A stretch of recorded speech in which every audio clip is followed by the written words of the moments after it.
มาโดนเติบบอสันสอดพี่น้องเลยเห็นแล้วสอดแล้วพี่น้องเลย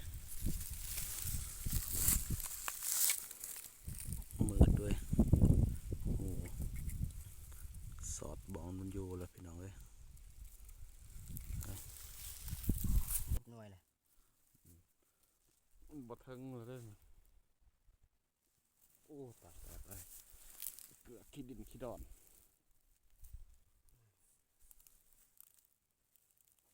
คือว่ายังอ่อนๆไปดิ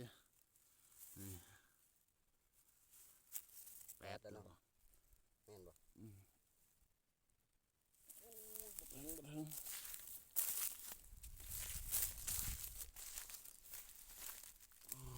เก่าเป็นลายเนาะเลิกแท้เลิกว่าเลยพี่น้องเลย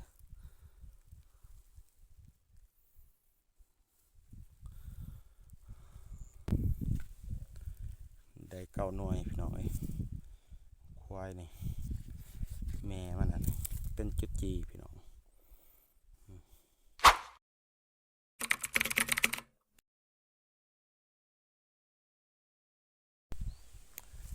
พี่น้องเลยเปิดภาพมากอยู่ให้อยู่หน้าคือเก่าพี่น้องบรรยากาศนิดน้องเลยลมพัดแห้งขนาดอยู่ให้อยู่หน้ามื้อนี้ว่าสิพาพี่น้องพาน้องมาหาขุดเบาพี่น้องเลยบ่ฮู้ว่ามันสิเป็นโตหรือบ่เป็นนางหรือบ่ยังบ่ทันฮู้เนาะนี่ก็เดือน2เดือน3แล้วพี่น้องเอ้ยก่อนอื่นก็กราบทักทายสบายดีพ่อแม่พี่น้องเบิดสุขสุขคนเนาะเข้ามารับชมคลิป2บ่าวหน้าพาเพลินเนาะพี่น้องบ่ว่าจะเป็นภายนอกหรือภายในก็ยินดีต้อนรับพี่น้องเอ้ยไปบัดนี้พี่น้องไปเบิ่งไปส้มน้ำกันเลยพี่น้องเอ้ยว่าสิได้บ่เบามื้อนี้ไปกันเลยบัดนี้พี่น้องเมียนเครื่องเมียนของก่อนพี่น้องเอ้ยว่ามียังแน่อยู่นะกระสอบถือไปจักหน่อยพี่น้องเอ้ยพอได้ใส่เบ้าที่เฮาขุดไว้เนาะไปนี่พี่น้องเอ้ยมื้อนี้ก็มา2คนกับเบาวังพี่น้อง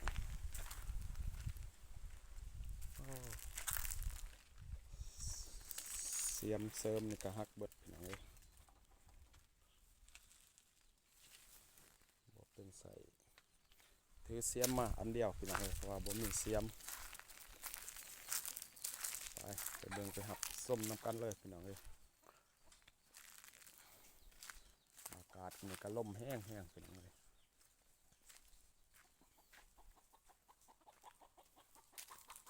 โอ้ไก่เพิ่นตื่น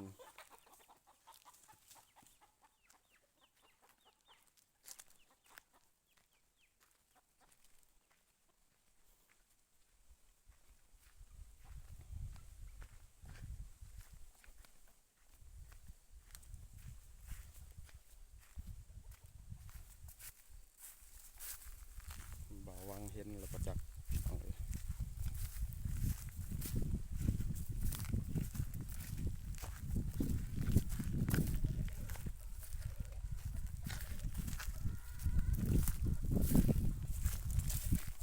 เบาบ่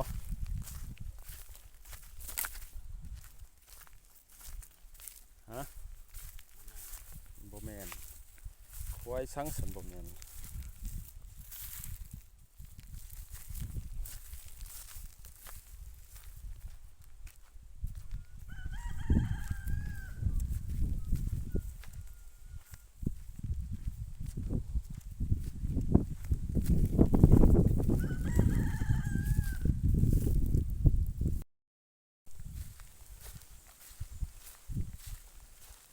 ขามมาใส่พงหน้าใหญ่พี่น้องเอ้ยหาเบิ่งอยู่แคบหน้าบ่หน้าก็บ่เห็นควายมันเนาะหัวข้าเจ้าเฮ็ดเพพังเบิดและน้ำสุน้ำทางพี่น้องเอ้ยหัวเซโดนส่วงพ้นในน้ำจะท่วมเบิดเด้อพี่น้องแถวนี้ ให้หน้าแทนในน้ำถ่วมเบัดน้ำซีโดนถือสว่างพ้นลิ้นหลายๆนี่แนมเห็นทงให้ทงหน้านี่สิบ่เห็นเลยน้ำท่วมฝนตกหนักนี่แหละเลยหน้าแทนเสียหายหลาย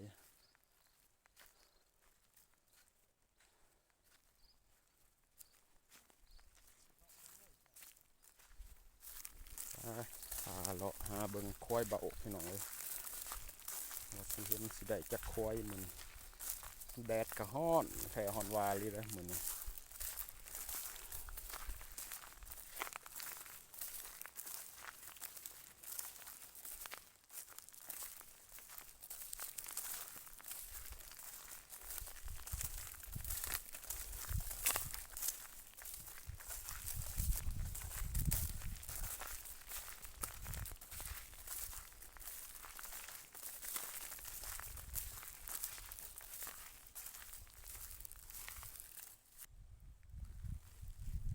บ่าววังคือเพิ่นสิเห็นล่ะพี่น้องเอ้ย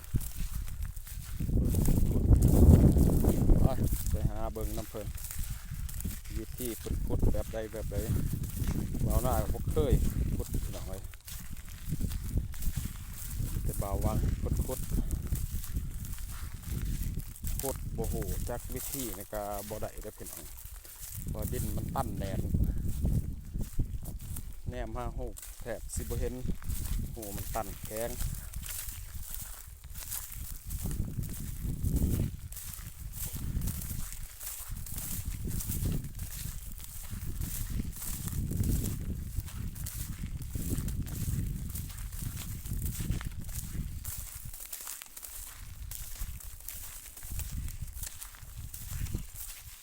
ขึ้นตายอยู่เนี่ยอันไหนวะ บ่ว่าติสิตายเบิ่งวิธีเพิ่นขุดพี่น้องเอ้ย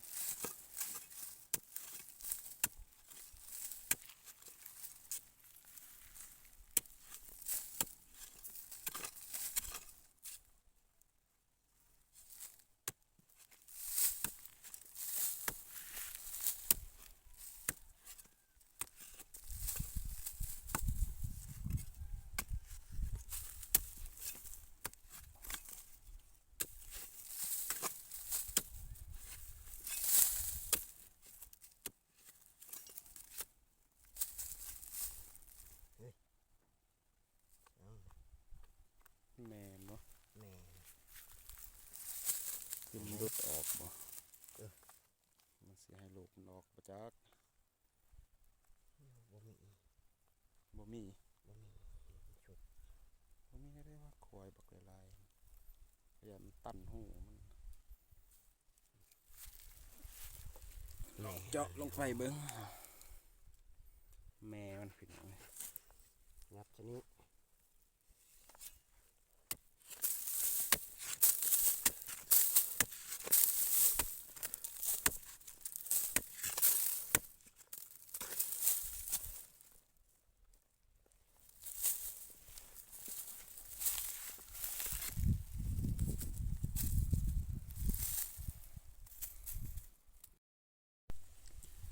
ขุดมาโดนเติบบ่สันสอดพี่น้องเอ้ยเห็นแล้ว แล้ว สอดแล้วพี่น้องเอ้ยมืดด้วยโอ้โหสอดบองมันอยู่แล้วพี่น้องเอ้ย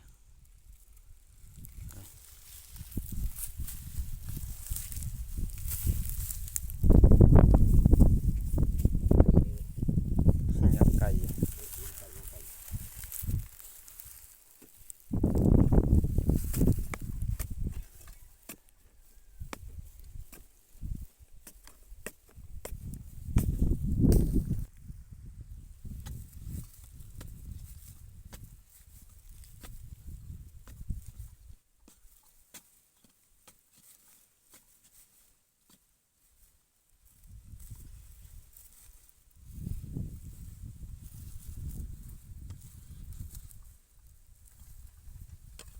ลกแล้วนี่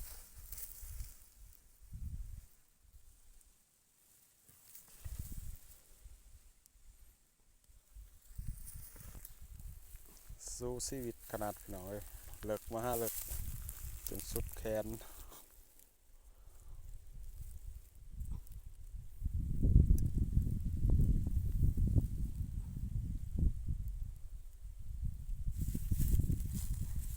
บ่ทันสอดว่าผงมัน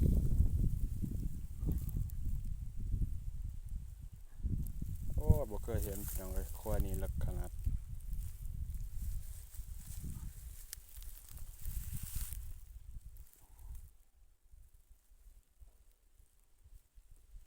ำลังหอดเลย กำลังหอด กำลังหอด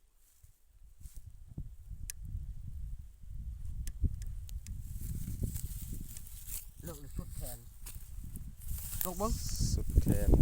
แขนตัวเหงาได้อยู่แขนได้เยอะ เอามาคือกันนั่นแหละเอามันเลิกก็ได้ลองเบิ้งลองเบิ้ง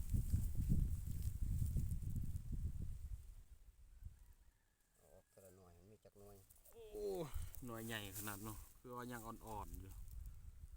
อย่างกำลังไข่อยู่จักพี่น้องเลยหน่วยอ่อนๆนี่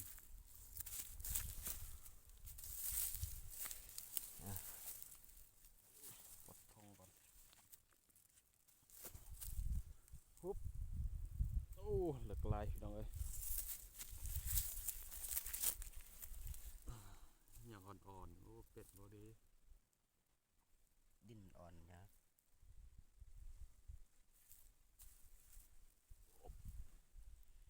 ช่องหน่วยแล้วเนาะ สามหมุนมาจากใส่กระสอบนะ จักแล้ว โอ้เลิกโอ้สี่ สำคัญไงเนาะ โอ้เดี๋ยวก็ซ้ำกันแล้วโอ้ยนี่โอ้อ่อนอะไรเบิ่งแม่มันยุ่มเลยเนาะกำลังเห็ดประจักษ์พี่น้องเลย มันเห็ดน้ำแข็ง โอ้เริ่มสิบ่เทิงแล้วเด้น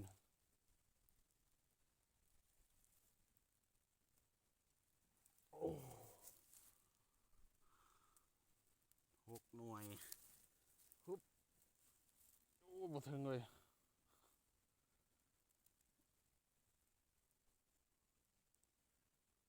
โอ้แตกตัวนี้ 7 หน่วยเลย มันบ่เทิงเลยเด้นโอ้ตายเกลือขี้ดินขี้ดอนอ้อคือว่ายังอ่อนๆเลยเด้นี่8แล้ว แม่นบ่ อืมโอ้บ่เทิง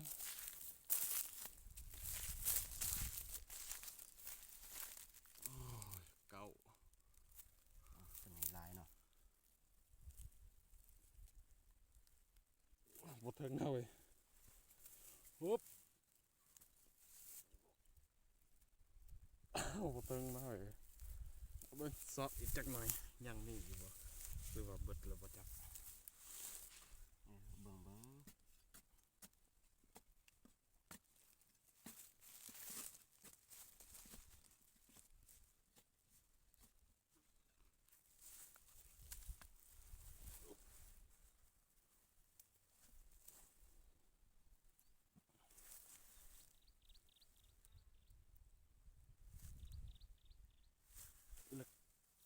บ่เทิงคือบ่เห็นแม่มัน นี่ได้แม่นนี่เอาออกมาเลยแม่ มันบ่เทิงเลยนะ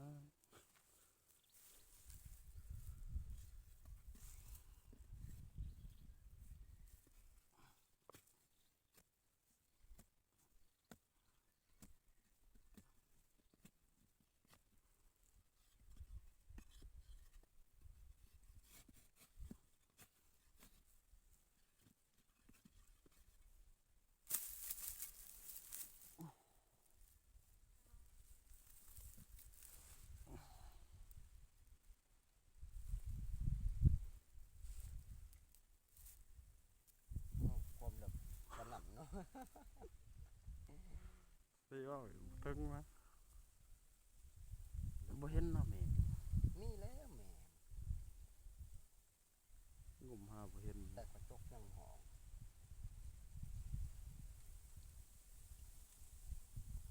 บ่ถึงเอาโอ้ลึกโอ้ยเจ็บหลังมันบ่ถึงโอ้ลึกเลยพี่น้องเอ้ยจกบ่ถึง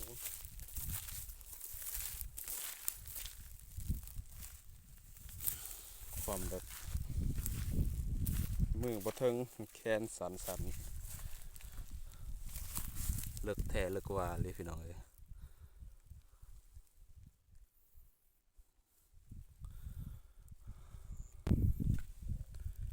ได้เก้าหน่วยพี่น้องเอ้ยควายนี่แม่มันอันนี้เป็นจุดจีพี่น้องได้เก้าลูกเก้าหน่วยโอ้เลิกลายจกเกือบบ่ถึงพี่น้องเอ้ยไปบัดนี้หารุ่นควายใหม่พี่น้อง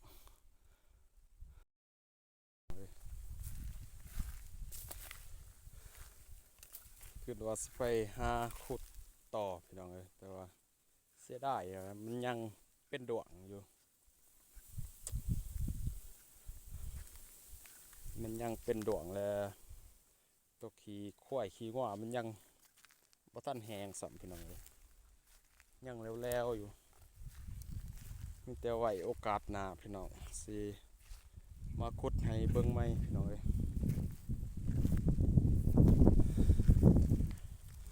สิเอากะยานบ่เป็นกินเพราะว่ามันยังเป็นดวงกินก็มันจะบ่แซ่บพี่น้องบ่คือตอนมันเป็นนางกินก็แซ่บพี่น้องเลยหอมกินก็มันนี่มันยังเป็นดวงมันยังมีขี้จะบ่แซ่บเวลาเฮากินเฮาแกงเอาเนาะพี่น้องคลิปนี้ก็แต่ว่าสิจบเพียงเท่านี้พี่น้องเอ้ยไว้เบิ่งสุดหน้าสิมาขุดใหม่พี่น้องถ้ามันเป็นนางแล้วจังสิมาขุดพี่น้องไปโอเคบัดนี้พี่น้องคลิปนี้ก็สิจบเพียงเท่านี้เนาะไว้รับชมคลิปต่อไปพี่น้องเอ้ยคลิปนี้ก็ขอกล่าวคำว่าสบายดี